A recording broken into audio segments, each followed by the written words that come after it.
First off, I want to thank you on behalf of the Athenaeum and behalf of myself. Thank you for coming out, Donick. Oh boy. All right, you want to? First move. All right, first move. All right, let's go for it. This is actually the first time I've done it, so let's. We might as well. Yeah. I bet. Is anyone good at chess here, Alan? I bet you're good at chess. No. He's got to be. Come on. Are you? A little? No, I'm not. I feel like you guys are lying. Can you move too?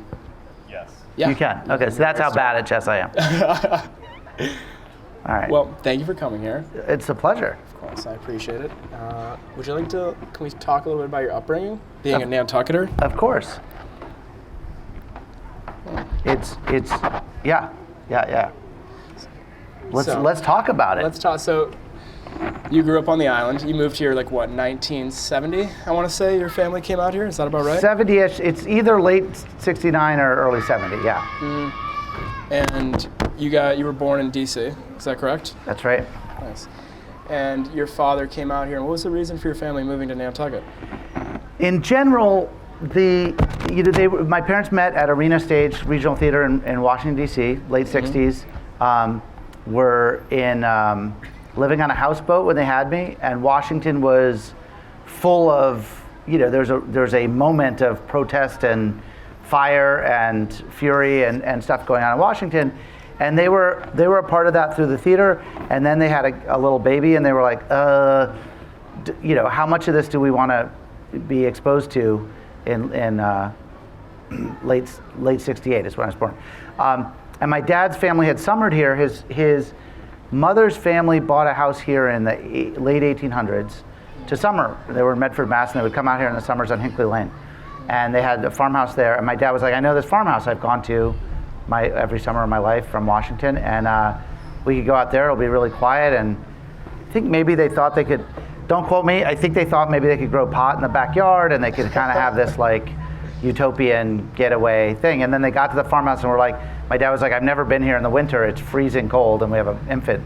So they started to adjust and they started building houses. He was a set designer, director. My mom made costumes, an actor. And they started working at a Straight Wharf Theater down on the wharf here and doing shows with the Theater Workshop. So they kind of came here as a way to get away from the madness of the world and hide out. And then got sucked into the fabric of theater here and building houses and making baskets and the creative life of what was going on in Nantucket in the early 70s. They came during the summer of the hippies as well, didn't they? They were, it's funny, I've seen that article and definitely a lot of the people in those pictures, I'm like, I know.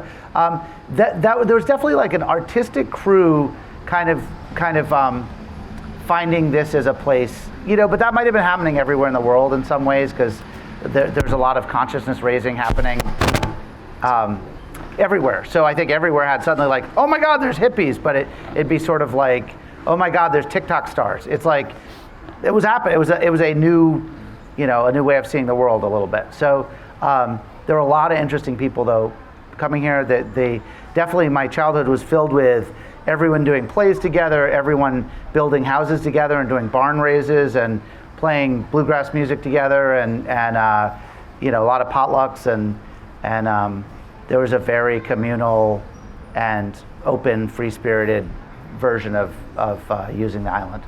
And you even grew up like in the farmhouse. Didn't you guys like live in your living room? So there was a fireplace and that was kind of like you get through the winter there.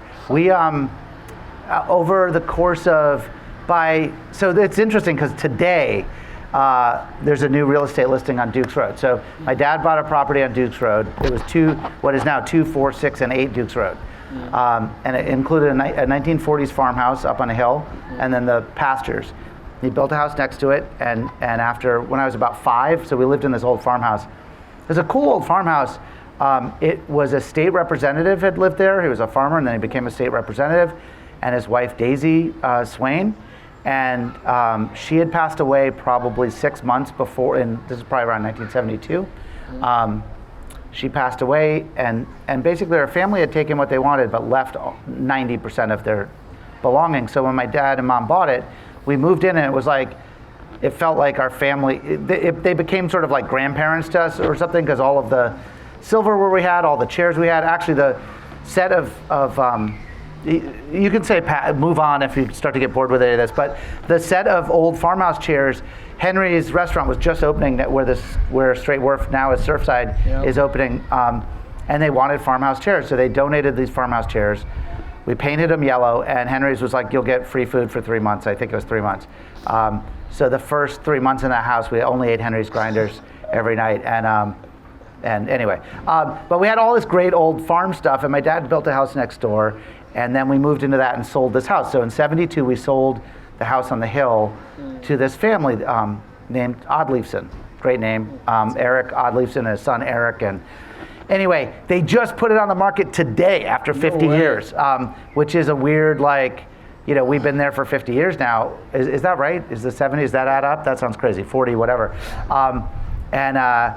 It's a time capsule. I went up and looked at it yesterday, and it was a time capsule when we were there, and they've only used it in the summers and haven't touched a thing, and it's like this preserved, little time portal into the past. So it's cool, but it's also like, oh my God, it's for sale. How do we? I'm not against change, but how do we keep the special things? Yeah. So anyway. Wow. What's it? Growing up on Nantucket, was it like an interesting experience, especially like back then, like the isolation of it all?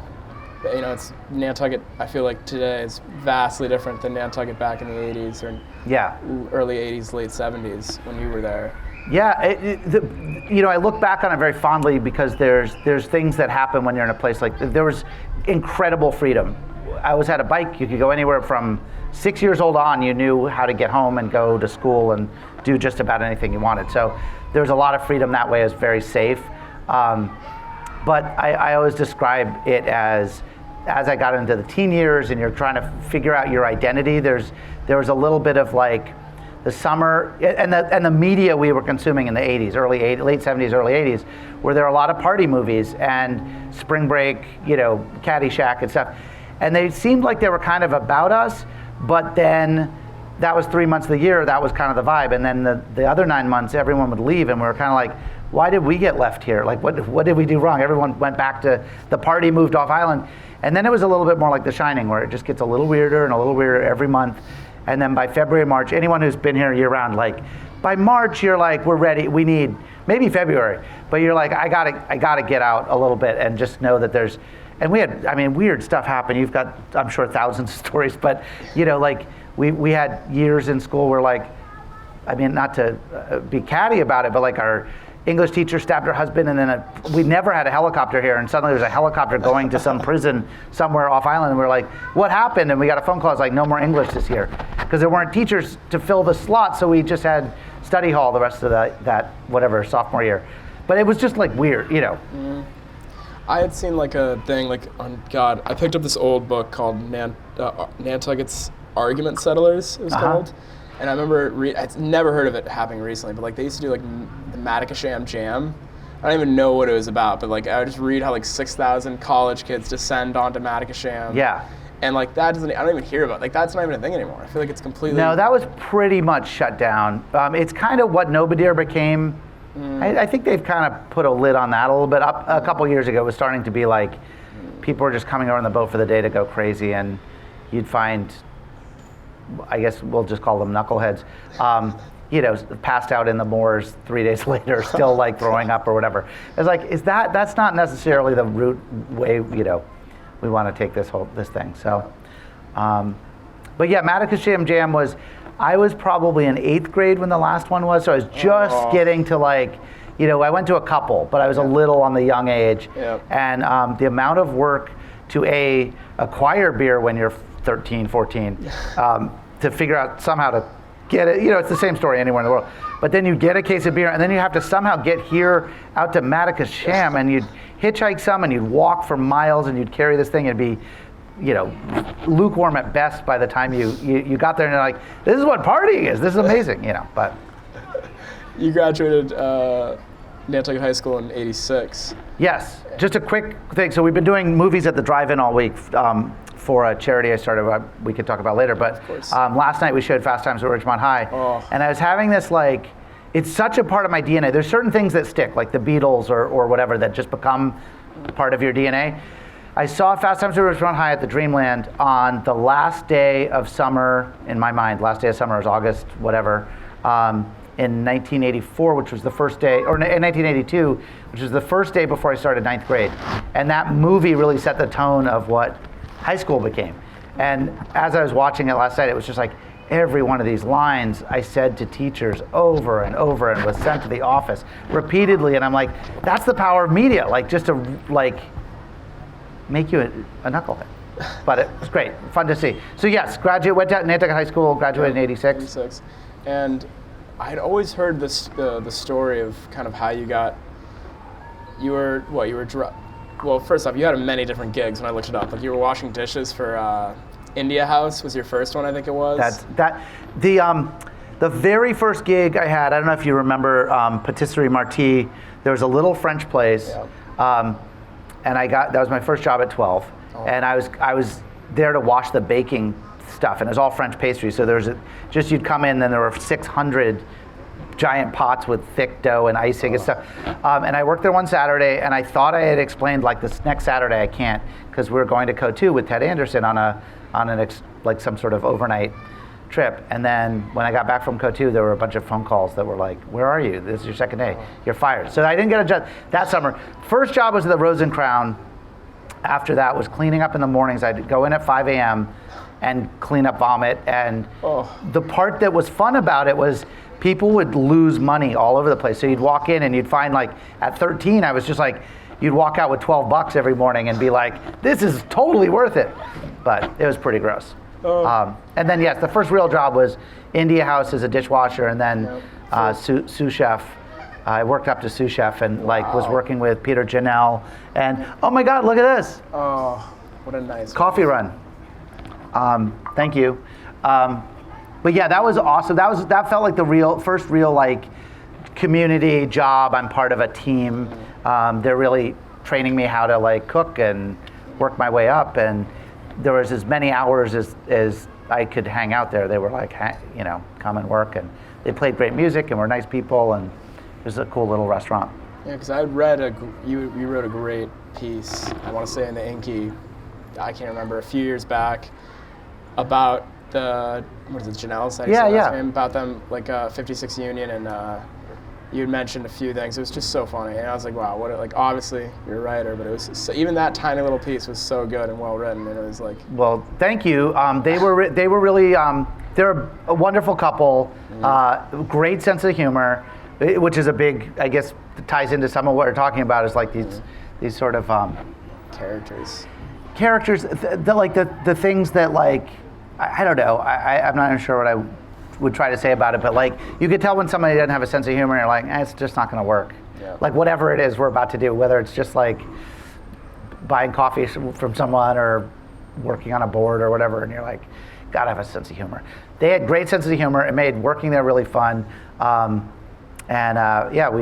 We missed 56 Union, but we ran into them. We were in Costa Rica this year, and we got to the airport, and they were there in the airport getting on the plane with us. We were like, oh, awesome, they're in Costa Rica now.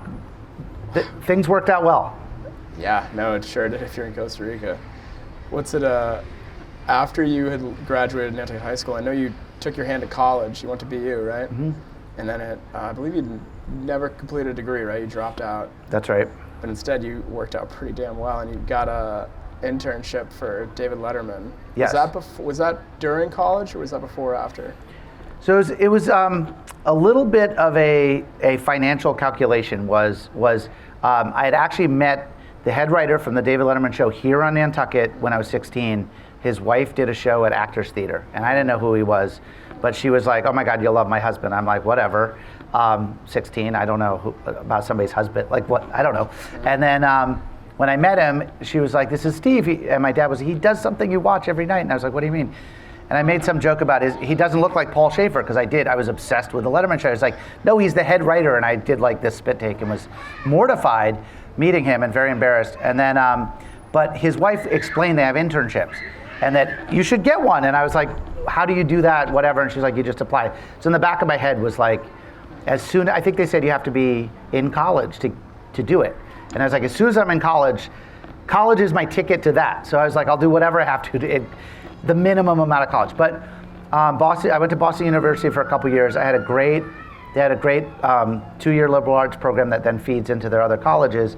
And as much as I had a great experience at Nantucket High School, there were definitely some areas that were lacking, and I felt, unfinished. So it was nice to do that, just learn more.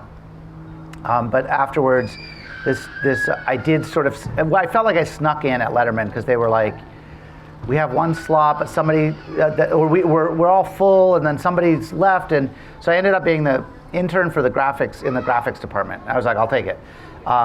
And then I found out SNL had an opening also through those guys, so I took an internship at SNL also simultaneously. So I'd work 5 days at Letterman, 2 days at SNL, and just work 7 days a week, doing whatever they needed, all departments, and no money, and I'm in New York City, and I was thrilled. So I was stretching whatever summer money I could make here to kind of go through the year, which at the time. But I got out of I had gotten through the 2 years at BU, and I had saved enough money to do that, and had some support from my grandmother, and got through those 2 years and was out of money. So I also had I should take a year off and either figure out what I'm going to do or make enough money to go back to BU. And I ended up at Letterman making no money, and I was like, well, then this has got to be the thing, because this is awesome, Did you, growing up, was Letterman a good outlet for you to have it's like when you're bored in the winter and you have nothing better to do, it's kind of TV and arts is a good outlet for you to have something to do with your life. And is that where your interest in wanting to be in Letterman so badly grew, or did you just always enjoy? I was thinking about this the other night because Paul Rubens, Pee Wee Herman just passed away, and I was thinking how much those people meant to me growing up. I had a early version of Put and Take. Was where we got all our TVs. So you'd go to the dump and find a TV, and there's a cable box on it. It was all static, but you could get. I guess it was NBC, and I had one in my room, and I would watch Letterman every night at 12:30. And people like Pee Wee Herman and Brother Theodore and Crispin Glover and just like the Grateful Dead, there's just weird stuff on there, Bill Murray. And it felt like, there's a world outside of like this really small space. I think I was, Nantucket's there's a particular kind of claustrophobia that happens with the fog and everything shutting down, and they're just feeling like there's no opportunities. I do see that elsewhere, just in high schools everywhere on the country now that I've been working in music, donating music instruments, places that a lot of places feel like islands, like we were working with a program in Compton, and I'm like, you're in Los Angeles, you could do anything, and they're just like, we're really stuck here. We don't have. So anyway, Letterman felt like these transmissions were coming from this bigger world where people were doing cool stuff and being weird and anything goes. And so it meant a lot to me to check in with that every night and just know that there was no internet or anything. So you get I think I'd get like Mad Magazine at the Hub once a month, and I'd watch Letterman every night, and that was, or SNL, and those were like super important. You put a lot of weight on those. And when you'd find out about somebody like Pee Wee Herman that was shared on this show, you'd be like, oh my God, who is this? What is this? And you'd wait. Sometimes there'd be something on Letterman that would be like, Robin Williams when he was just starting out. And then you're like, who is this comedian? Because there's no other way to find out about comedians. And then an album would show up at Music Hall, Charlie Walters store, and you'd go in and then you'd listen to that 10,000 times. But it sort of forced you to really study everything. So Letterman was everything, one of the things that was everything. And there's one other kid at school who watched it every night. And I would go in every morning and we'd analyze it and talk about it, and break it down, and yeah. Did you know that you wanted to go and work for Letterman as a writer, or was it just you just wanted to get your foot in the door at Letterman? I wanted more than anything, growing up in the theater, one of the coolest things to me about all of it is getting to go backstage. Like that there's this secret that it's all made up, that it's all an illusion, that it's all like magic, right? Was really exciting to me. When I was 16, we met here one summer, a young woman who we got to be friends with. I don't know, she was probably 13. So I don't know when she was turned into a woman, but we got to be very good friends with her. We went to her house one day, and Fred Willard walked out of the bedroom in the back. It was like, hi, Hope. And we're like, oh, that's your dad from Spinal Tap? And we're like, what the hell's happening? And we were kind of losing our minds, and we got to be, Hope was a good friend, his daughter. And she invited us to her prom, and we all went to LA, me and two friends, and took her and two friends to the prom. So we had this one Hollywood experience, but as part of that trip, we went to Universal Studios and took the backlot tour, and it was like going backstage and seeing like, oh, there's actual real life people get to do this, and I was like, I want to be there so bad, you know. I just wanted to be accepted there and part of that, and whatever that was, whether it was Universal or backstage at the theater. So when I got the internship, I was suddenly backstage at Letterman, and I was like, I'll do whatever. I was in the graphics department. I was like, I could figure out how to do graphics here. Like, it was a very old-fashioned, like,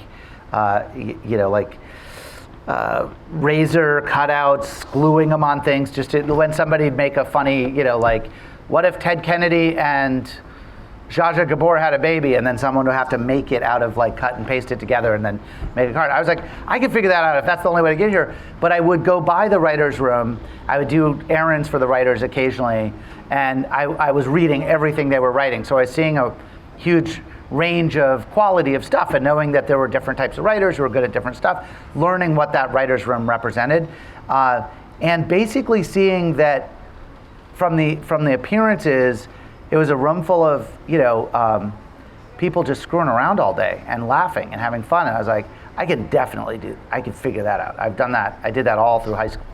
So I was like, I started just writing every day and writing sketches and starting to prepare for if there was ever a chance that there was a way to submit or get an application in or whatever. And how did you eventually manage to make yourself get from the graphics part to writing, to eventually, at one point, being one of the head writers for David Letterman? Was it a grueling process, or did it just kind of go from step to step? None of it's grueling. It's like, I guess that's part of why I was probably like, wow, I could be the graphics guy. Is that, like, love whatever it is you're going to end up doing, and love the process of doing, and then it's not grueling. Like, all of that was fun and interesting and stuff. I didn't know if I'd ever be a writer there, but like, these jobs are this combination of, like, hard work and preparation, extremely lucky circumstance and being in the right place at the right time, having the stuff to back it up when those little doors open, meeting people, and then having them, like, people often ask me, like, I've just got a job, what's the best thing to do in a writer's room? I was like, just be cool, just, like, don't freak out and make everyone nervous. Like, I watched writers come in and make, like, trap Dave or whatever and ask him questions. I'm like, he doesn't like that. I could see that. I'm 19. I was like, that's not how you talk to the star of the show or whatever. It's just like, part of it's being cool. Anyway, it's this weird combination of things that you don't control, many of them, but the things you can control, you do, and you try the best you can. When I was leaving Letterman, I actually came back here. Chris Elliott, I'd been helping Chris Elliott on a book he was making about it's called Daddy Dearest, and it was this parody of Mommy Dearest. And I was helping him with the graphics as an intern, so I didn't get paid, but it was really fun. I loved what Chris Elliott did in the show. And the graphics coordinator was very good friends with him and was doing the book with him, and his wife was also working on it. She had been a page there, but was working at HBO. And she said, Chris Elliott was just starting the show Get a Life, which was a short-lived show, and I wanted to work on it so badly, so I wrote a script and sent it in, and they were like, this is great, but we don't have a spot for you. And I was, like, devastated. I'm still 19-ish, so I was like, there's still time to figure this out. But I came back to Nantucket going, like, now I have to earn enough money to go back to college in a summer, and I took 3 jobs, started working on a lawn crew. I was working at Steamboat Pizza, making pizzas, and doing some flower deliveries. I'd been delivering flowers at Grassroots for a while. Anyway, I worked 1 week, and I was like, I'm gonna make like $25,000 this summer. It's amazing, you know. And I had worked 1 week, and Liza, who was the wife of the guy I was interning with but had a job at HBO, she was the executive assistant to an executive there who was charged with starting the Comedy Channel, which then merged with Ha TV and became Comedy Central now. But this was just the very germ of that. And again, it was just like good timing. She's like, we're starting next week. We need a second executive assistant because it's just this one executive and me, and we have to launch a channel. And I was like, okay, great. I had to wear a tie every day and go into HBO offices. Luckily, the apartment that I was getting, like a cheap sublet, was still open. I moved right back in and went from making $0 to $300 a week. Gave up the $2,000 a week I was going to make here. Was like, oh, okay. But it was this interesting job because they were in charge of starting a whole network about comedy. And at that moment, I was probably 1989. There were a lot of interesting Richard Belzer and Larry David and like Carol Leifer, just like comedians, and they would all come in and pitch their shows, and my job was to like videotape their pitch, edit it down for the executive, tell him about what it was, and then see if he'd want to take the meeting. And every night I'd go to comedy clubs. So I was in this position to meet everyone in comedy or who wanted to be in comedy, and for some reason they thought I was their key to getting a show on a network. It was bizarre, but it was a great opportunity. I met a lot of people. We eventually launched that network. I took a job on a show on that.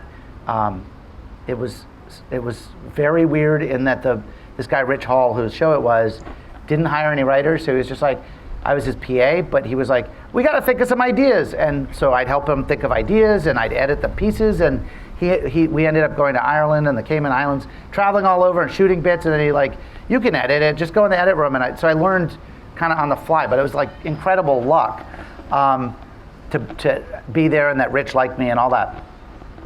That's a long way of saying, when Letterman finally had like a job opening, I was pestering them like every 3 months. I was sending a packet of top tens and jokes and going like, I'm ready. I've been writing on the show that they've never heard of, on the Comedy Channel, which they've never heard of, whatever. But I'm writing now. I'm doing bits. Here's a video of like this sketch I did.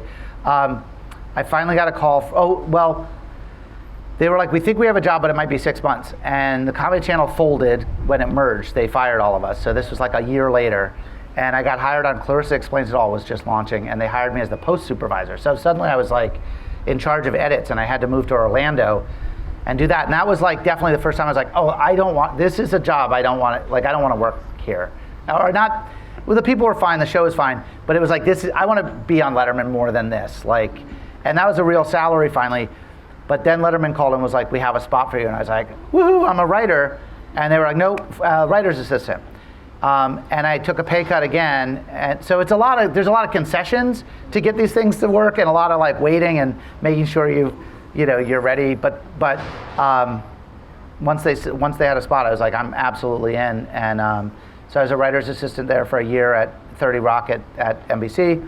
And then Steve O'Donnell was still the head writer. He was actually demoted, and another head writer came on and was like, I thought I was done, but he was like, look, you've put in your time. I've seen all the material you've written in the last year. I'll give you a shot. They were giving people, it's a 13-week cycle, the writing cycle, the contract, and they fire you after 8 weeks. So I was like, I'll give you 8 weeks. And I was like, okay. And so those 8 weeks, I was like, because I've been trying really hard, so I was writing every day, but I was like, now I don't have to do all the writer's assistant stuff. I'll just write as much as I can. And after that, the new head writer was super excited, and we were starting to prep for Dave moving to CBS. So we had a year of like, we knew we were going to leave NBC. Dave was suddenly very interested on like, what new kinds of ideas can we generate that we can then take to this new show, because he was about to become, in his mind, the host. He always wanted the Tonight Show, and this was his version of that. So I became very relied on, trusted. Dave liked me. I'd been around long enough that he recognized me. A lot of people he didn't even see. And over that year, I got to be really one of the 3 writers that he really relied on for everything. As we went to CBS, CBS was this really wonderful moment. We took over the Ed Sullivan Theater. We renovated it. That became our home. And had a lot of press and focus. And every day was anyone from Bill Murray to Bill Clinton to Madonna to REM to Elvis Costello. Just anyone you could think of that you'd want to do comedy with was up for doing comedy. That was a super fun experience. And after about a year and a half there, I got promoted to head writer.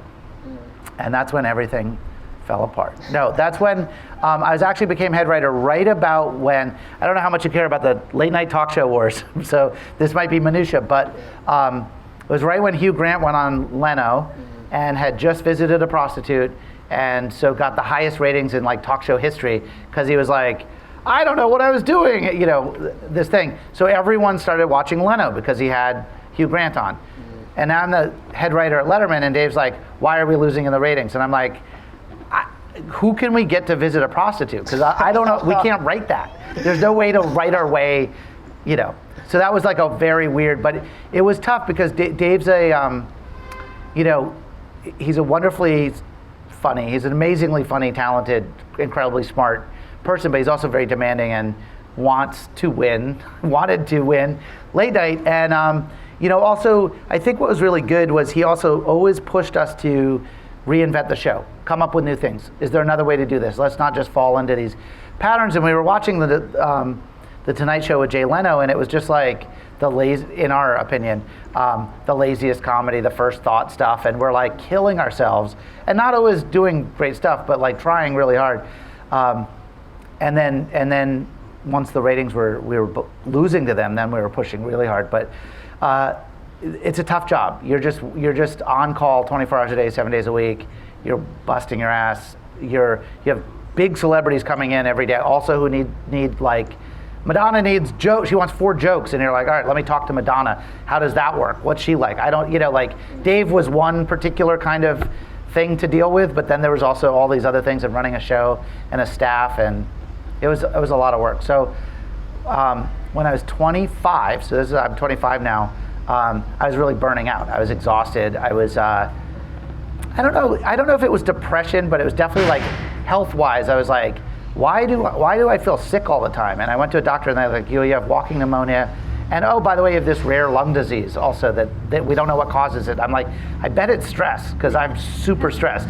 And it was twofold. One, I didn't want to do the job anymore because it was killing me, and 2, it was killing me, so I couldn't really do the job anymore. And I was like, I got to take a break. So I actually asked, can I get out of this? And they were like, yes, totally. We just need to do it for 13 more weeks of shows, which is 65 episodes, because it's 5 shows a week. So I was like, okay, but it's a grind.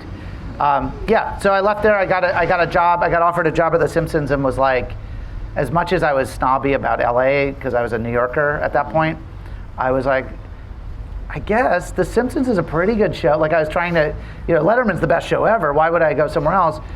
And The Simpsons was in the 7th year, so I was being a little like, are they really going to do any more? Like, it might have another couple years of life in it or whatever. But it was a great move. It was really great to work there. It was a huge change of pace. The difference of doing a show every day and taking 9 months to get an animated episode on is obviously night and day. It was telling stories rather than just always looking for jokes also was a really great, wonderful thing to learn. A lot of smart, funny people there. That was great. And then kind of, sure, I'm sidestepping a bit of your career, but we didn't get enough things in. What eventually led you into creating a documentary about psychedelics with Have a Good Trip? Yeah, so I think probably starting at Letterman, you have there's an insatiable need for content. Every day you have to come in with 10 new ideas. 7 of them aren't going to go, and you'd write 20 top 10s, and maybe you get 1 on, maybe you get 3 on. Some days you'd have, like, I think the most I ever got on was 6. But there was another writer I kind of competed with, John Beckerman, who one day had 8. And I was like, oh, John's crushing it. But, it's silly, but you're like always trying to have material. So I had constantly had pads and was writing stuff down or filing ideas away in my head. And with comedy, you're always looking for edges or areas that people haven't done yet. For me anyway, it's like, what's an observation that hasn't been done yet? Or what's a new way to observe something or tell a story? What's a new way to spin this? Psychedelics, we started that movie. So the movie's called Have a Good Trip, Adventures in Psychedelics. It's on Netflix. It came out 2 years ago. We started it 11 years before that. And so 13 years ago, the idea of talking publicly about taking psychedelics was still very stigmatized. People thought, if you took psychedelics, you're crazy, you're insane. The general idea was like, if you even get near this stuff, you'll jump out a window and you'll end up in a loony bin, and we all know people who never came back or whatever. So there's a lot of fear around it, which to me seemed like a really interesting place for comedy. Is like, why don't people talk about this? I know a lot of people who have shared psychedelic adventures just over lunch or whatever that are funny and weird, but in public these aren't out there.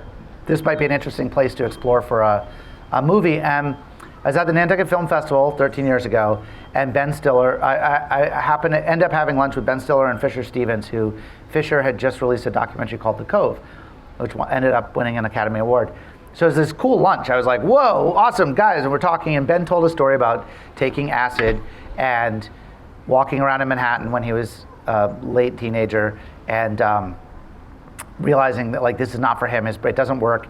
He went insane. He saw the balloons inflate. It's in the movie anyway. But he ends up panicking and having to call his parents, Jerry Stilla and Ann Mira, who are on the set of The Love Boat. And he gets them off the set. He's like, I'm freaking out. I'm on acid. And Jerry Stilla doesn't know what acid is. He thinks he's drank battery acid. And he's like, you got to relax. You got to get a doctor. But he eventually ends up, and he's like, here's what happened to me is I smoked a Pall Mall cigarette when I was a kid. I got really sick. I just had to wait. And eventually I was okay.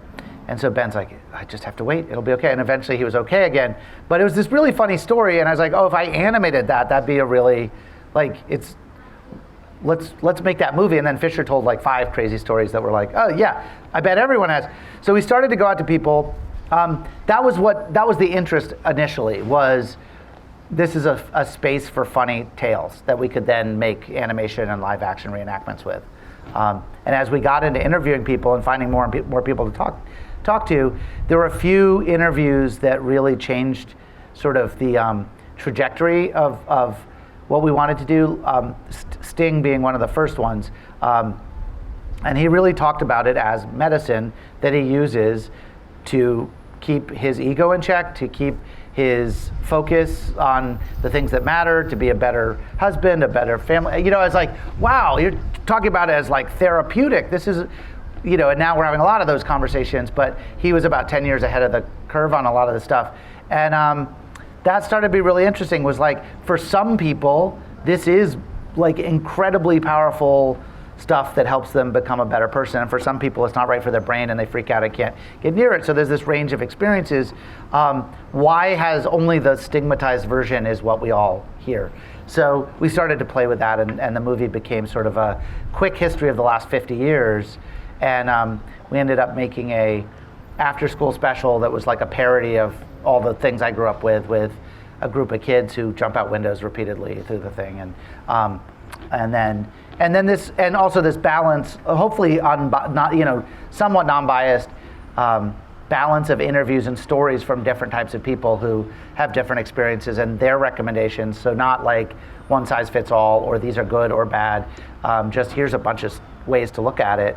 And as soon as we put it out, we got the first call we got was from this guy, Rick Doblin, who's founded an organization called MAPS, which for the last 50 years has been funding FDA-approved research in treating depression, end-of-life anxiety, you know, all these major studies that the FDA were approving.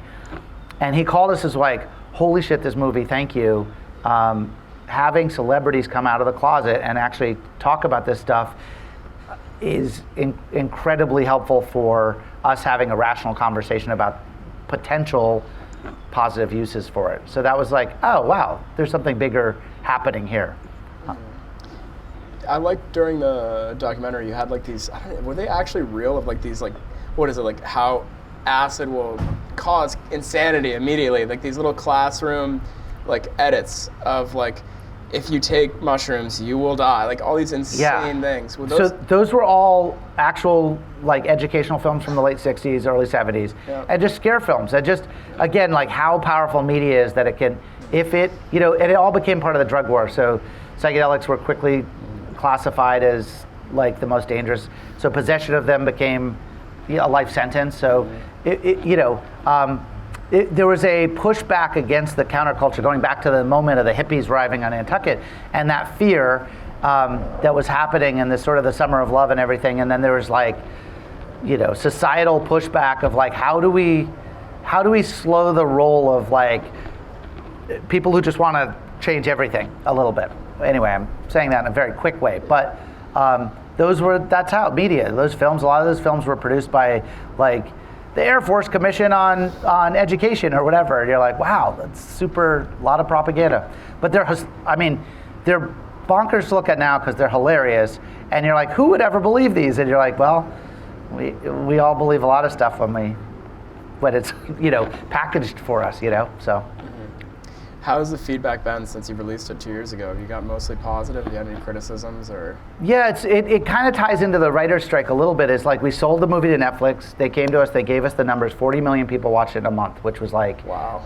I was like, that's incredible. What does that mean? Do we make money? And they were like, and we never heard from them again. But we did have a huge response through social media of people coming to us, a lot of podcasts, a lot of live events, a lot of being asked to go to conferences and have these discussions. We were getting a lot of feedback from people. Like one of the first responses I got was from my father-in-law, who a little conservative, not conservative, but like would never do drugs or psychedelics. But when he saw it, he was like, wow, hearing Sting talk about his medicine really changed the way I think about this, da da da da da. And I realized like, oh, well, that's huge. This is a guy who's now not afraid if a ketamine clinic opened on his block, he wouldn't be like, they're doing acid on the corner. You know, he's like, oh, that's a therapy center, that's medicine. I get that. He might not vote against legislation that seemed rational, whereas before he saw the movie, he never would. And I was like, oh, that's actually pretty powerful. We were getting a lot of people coming to us and going like, finally I had something I could watch with my parents so they know I'm not crazy when I'm studying to become a licensed therapist using psilocybin or something. The fan base, so the thing that we did with the movie is we weren't able to own the movie, but we did hold on to the title and the sequel and the live touring rights and everything.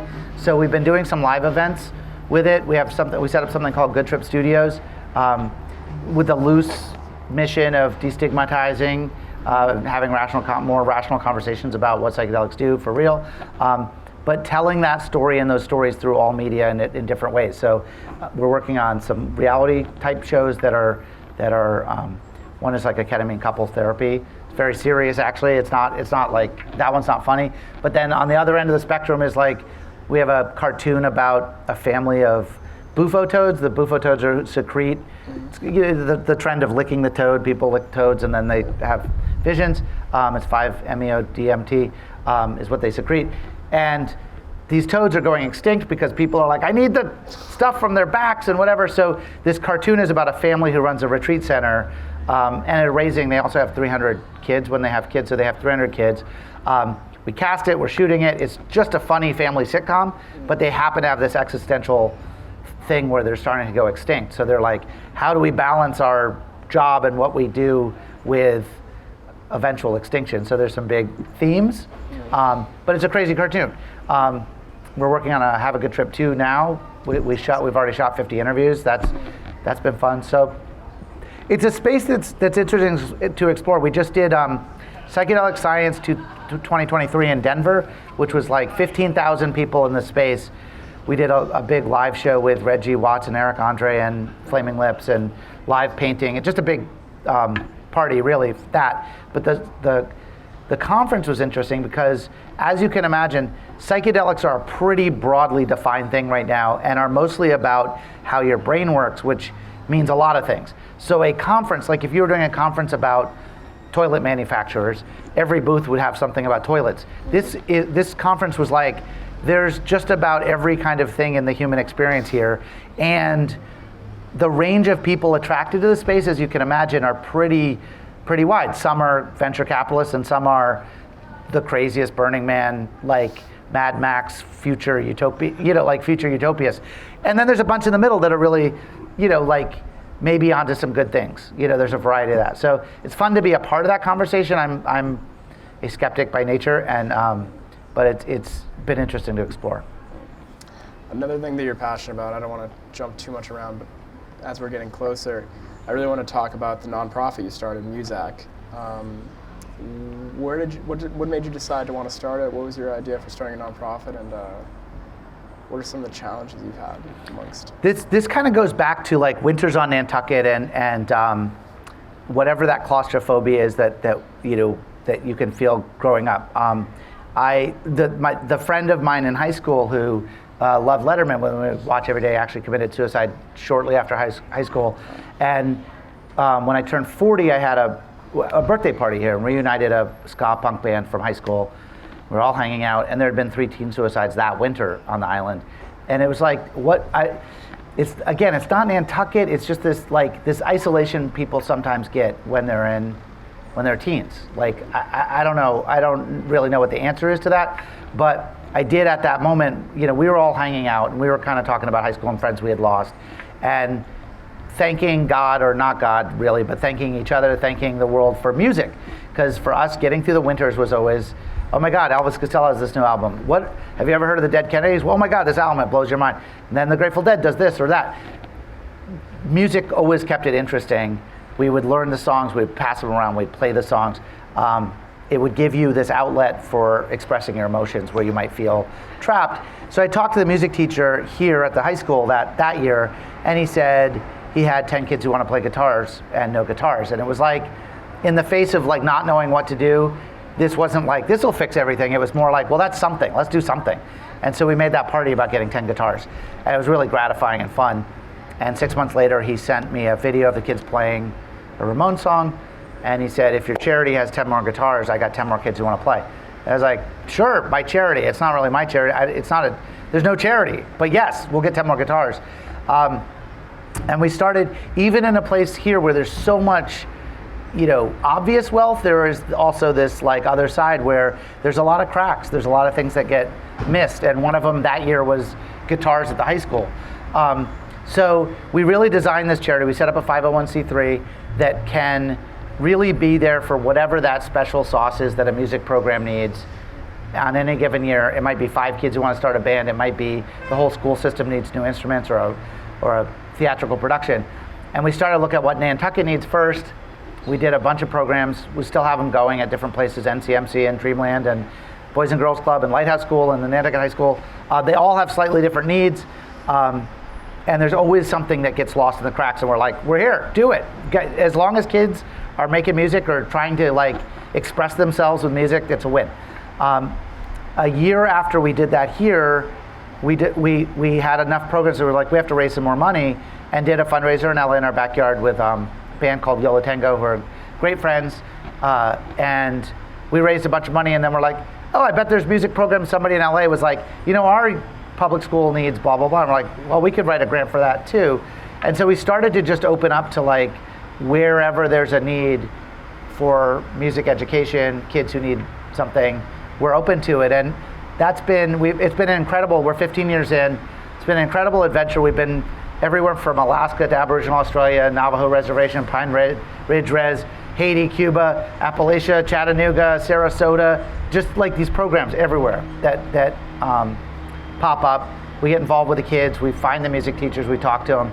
We have a program outside of Boston. We've been talking to the guy, and he's like, oh my God, it was a year later. So we do these fundraisers in LA. He's a huge fan of Rancid. Rancid played a fundraiser. He saw a video. It was like, I'm actually a public school teacher. So he wrote a grant. We sent him some instruments. And then he found out that we were like started on Nantucket and was like, I'm in a band called Joshua Tree. I play at the Chicken Box every summer. And we're like, oh, that's weird. So he's also, when he's not here playing in Joshua Tree, he's teaching kids how to like, I guess, start U2 cover bands. And we need the next generation of those because I guess, I don't know, or we don't. But anyway, that's been really fun. It was like this, I guess the tip, if anyone's ever trying to figure out this, because we all do a lot of like attending fundraisers, going to fundraisers. Nantucket I think everyone gets fundraiser fatigue around this time of year. And there's a similarity to a lot of fundraisers. And I was like, oh, this is this thing where we kind of figure out something we want to go to, and then it raises money for something we want to support. And then those kids sometimes now come to the fundraisers and open for like, we had kids opening for the guys from No Doubt reunited for us and played songs with the kids this last fundraiser. That was amazing. But all of the parts of it are fun. And it's like, it's just win, win, win. So all good. Anyway, that's the quick story. Yeah. Is there any, has it become ever a challenge to do, or was it hard to navigate, like just starting a nonprofit and it growing so much, or have you had a good supporting cast of characters to help you? You end up, there's good support. Yeah, there's a couple of friends from high school. One is Meg Ruley, who's a realtor here, who ended up really helping get the charity set up, but also it was here year round at the time, so was really able to like check in on the programs. She's still on the board. She's amazing. Alex Stanchoff, he went through third grade here and then moved away, but we stayed in touch. Comes back every year. He's a great friend. Is business-minded, runs the books. Like, that was great. Having those two was like great. A lot of the stuff is just like, and it goes back to like, as long as I'm, hello, hey, oh, I thought maybe you had a question. That would have been exciting. But a lot of it comes to, as long as there are things like we're putting together, we had the Specials play last a year and a half ago. And then the lead singer of the Specials just passed away. He got cancer in 30 days. It was crazy, but we were all heartbroken. And again, what do? I don't know. But why don't we all get back together and have like celebrate him and his music as one of our fundraisers. He loved the charity and was a big supporter. So just yesterday I was on the phone with this guy, Chalky Davis, who did all the album cover art for the Special. So trying to book him to do a poster. Shepard Fairey's a big fan. He's going to redo one of those. So like, I was like, well, that's cool. And then Shepard's like, I just talked to Billy Idol. He's willing to come and do some of the songs. And I'm like, great, let me get on with Billy Idol's manager. And you're like, it's all work and busy work, but it's all fun and people are excited. And I'm like, I would love to do, like, do all those things. Anyway, I don't know. No, that's perfect. Coming back to Nantucket a little bit, in your, 50 years of being either here or seasonally here, or over your time, what changes to Nantucket has there been, the evolution of the island that you appreciate or miss? I was thinking a lot. So we've been striking every morning, which is mainly walking around town with our Writers Guild signs. And what's been really fun is connecting with little corners. Like when you're a kid here and you spend 17 years here, you really get to know every brick. I'm sure, Alan, you have this feeling just from walking the streets. Like you have a relationship with every cobblestone, like Cobblestone Alley, is that what it's called? Stone Alley, oh my God. Stone Alley and a little part of behind a dock over there and like the way the hedges are, that whatever. Walking around, I'm like, a lot of that's here. You feel like the fabric's still there. There's a little bit, despite some big cosmetic things, there's still like a little bit of a reassurance that like, there's all these little portals that still connect you to the past and the parts of it that you hang on to. The pharmacy, the counter at the pharmacy, hopefully that stays. But like, there's just these things that you go like, all right, I'm gonna enjoy those. I'm gonna hang on to those. I've been concocting a map in my head, which is, I don't know what to call it yet, and I don't even know what this would be. Maybe it's a show, maybe it's an art project for somebody. But is taking Nantucket downtown and then locking in each of the businesses at the point that you most enjoyed them. Like, I loved Atlanta Cafe. I had a lot of seminal high school moments there, but I really love Size Green Coffee Pot, which was the thing that was there where Charlie Noble, but it's not Charlie Noble anymore. But I would put Size back there, keep the old version of the Dreamland, have the Gaslight still be a movie theater. There was something called like the Enchanted Dollhouse across from the coffin school that I'm like, that would have to always be there forever and ever because it was the weirdest place. 5 and 10 would go, like, just going like, what's the version of Nantucket that you would preserve? And some of it I would keep now. There's, like, it's funny, you're like the second or third person who's mentioned that they liked the old Dreamland better. What was it that made it so much, was it nostalgia? It just still had character. It had this, it had been correct me if I'm wrong, a Quaker meeting house at Jetty's. It was at Jetty's. And then it became like a vaudeville stage or, I think it had the same life as Broadway theaters and stuff, but I don't think there were actual like strip shows or anything. But it was like, no triple X, but then they floated it over here and it became the Dreamland, and it was like these sort of beat up wooden floors, and it just had character. And I saw every movie from 1972 to 1986 that ever opened, in that theater. And so when you lose those, like actually being able to relate to those things or see, it's just, it feels like a loss that there's something about the, I guess it's just character, It lost some of its character. I've spent, Kim knows, probably driving her crazy with like the amount of things we do at the Dreamland now. They're doing an amazing job with programming. The amount of activities that we've had and an ability to do fundraisers and stuff there, and the deck is great. It's great. We love going there. It just, you also want those things that like connect you to the past also. But we did the Coast to Coast Trail a week ago, the 20. It ended up being 28 miles. I don't know where we took a wrong turn, but it was 11 and a half miles. Did the whole walk. That is very restorative about all of the like changing. I'm like, oh yeah, there's like Nantucket is here. There will always be a Nantucket to walk on and sand to get your feet in, and certain black flies at certain place and mosquitoes here and blueberries and blackberries and there's you just got to go do it. So now that bench, 2 benches over, is a bench I got for my mom when she passed away. She loved books, but also in that very spot when I was 13, it was the first time I smoked pot, and I was like, it's sort of ironic that that's my mom's. I'm like, what? She would never approve. Why did her bench get put there? But Nantucket is always these layers on layers, and it's just like, remember the first layers that you experienced, or hang on to those, share those, pass it on, let people know what's special about it. And it's always control what you can control and let go of the other stuff. We're coming up to the last question. And when I get to the last question, right before I ask if they want to do you want to do a little quick fire round? Sure, of course. Perfect. Yes. All right, let's go for it. I ask you 5 questions in rapid fire, right? Oh, I'm screwed. It's going to be bad. So this is the last question, not the rapid fire. Rapid fire, last question. Okay, so rapid fire first. Ready? Yep. You ready? All right, start the timer. Okay. If you could read a book again for the first time, which book would it be? Fear and Loathing in Las Vegas. Good one. What's the best piece of advice you've ever received? Go with the flow. All right. If you could have dinner with any historical figure, who would it be and why? I still think it'd be Bill Murray, because he's living the dream. What's one thing on your bucket list you haven't accomplished yet? Rapid fire version? Yeah. I don't know. I would say I'm very lucky. I've got to do a lot of stuff. No big regrets. I guess I still would like a vintage Vespa that like runs and doesn't need a lot of maintenance, that I could put all the mirrors on and have a mod scooter. All right. I don't know. If you had to pick one, what's your favorite, all-time favorite spot on the island?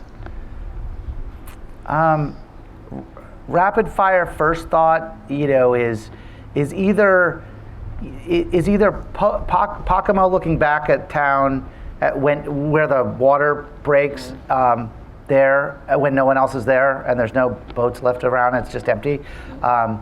Smith's Point. I like really the points of the island. And Alta Rock has been a pretty special place just from, it's one of the first places, we would go there almost every night growing up when I was 2, 3, 4, 5, 6, and watch the changing of the seasons and wander around there. And there's quite a few ashes of our life have been left there, so that's a pretty special place. North Shore, South Shore beaches.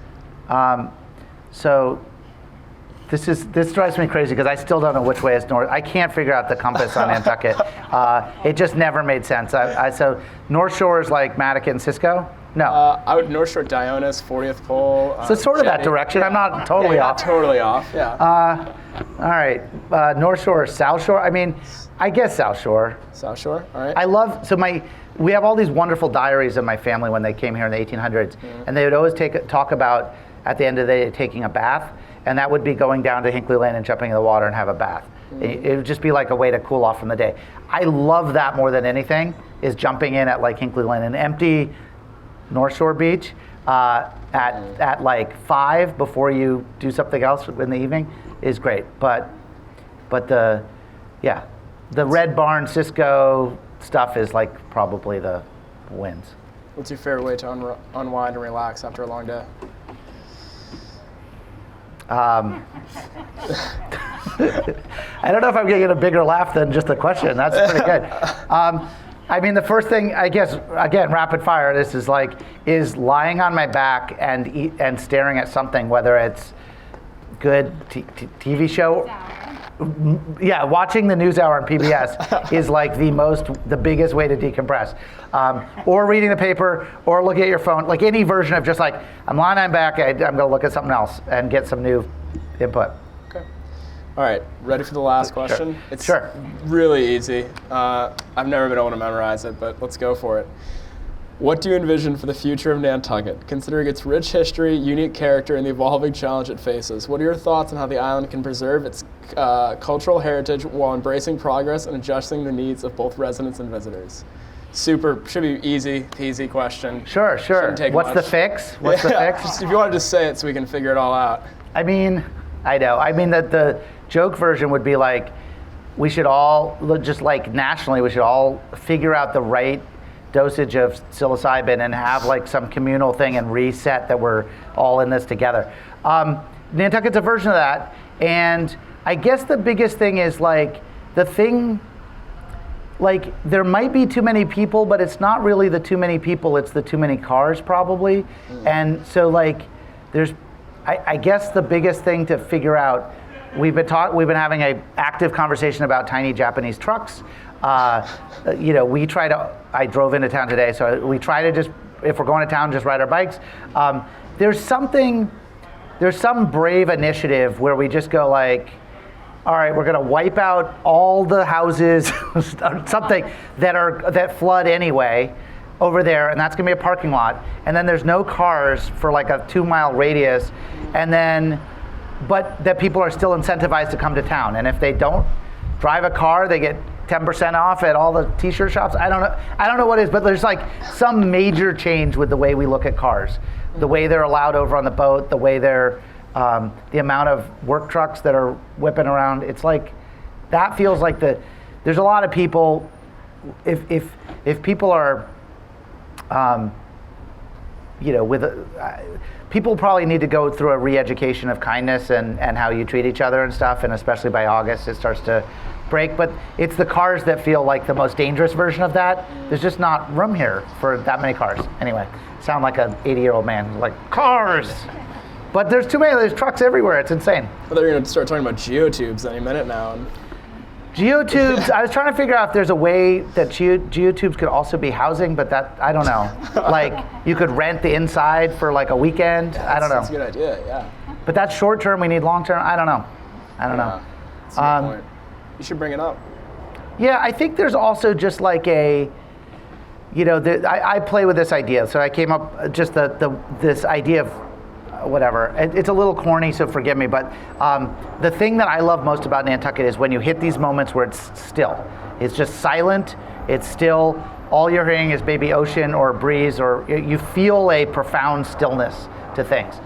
And this other idea of like these things that we want to hang on to that we sometimes lose, whether it's land or a restaurant you loved or these things. And walking around, I was kind of oh, that's still Nantucket, that's still Nantucket. This sort of theme of like, it's still here, it's all still here. And there's something about training, we do a lot of study of the ancient past, like whaling days and history and Quakers, stuff that's like safe because it's long gone, We don't do a lot of study about people like Alan, who's here with us today, or people like Ted Anderson and my parents and stuff, who really came here and were like, this is a place that if you treat the planet and the earth and the island with care, it will give you this wonderful place to exist in. And that there's something about that you get in your bones and your blood when you're here long enough, that I was just identifying as still Nantucket. And there's some responsibility of my generation, the next generation. There's a lot of people here who I can see love it and breathe it and want it. But educating people who are either short time here or maybe they're just like, I don't know, I'm coming here to work my ass off and take money as fast as I can, or there's people coming here, I'm coming here to party as hard as I can. But like educating that and somehow having a guidelines for being stewards of it, Are you optimistic or pessimistic for the future? Well, I mean, you'll be the first pessimistic if you say so. Really? Yeah, I've had straight optimism. So no pressure, but everybody has been optimistic. So I like the global. I think the global weather trends. I'm fairly pessimistic about, and our ability to get all on the same page about doing something meaningful. and that really comes to a head in a small place like this. You can really see that change fast. And it's going to be hard. The next 50 years are going to be hard. I am an optimist about humans, and that we eventually take care of each other, even when some of us do really dumb things and are idiots. There's a lot of compassion. We have a lot of room for compassion.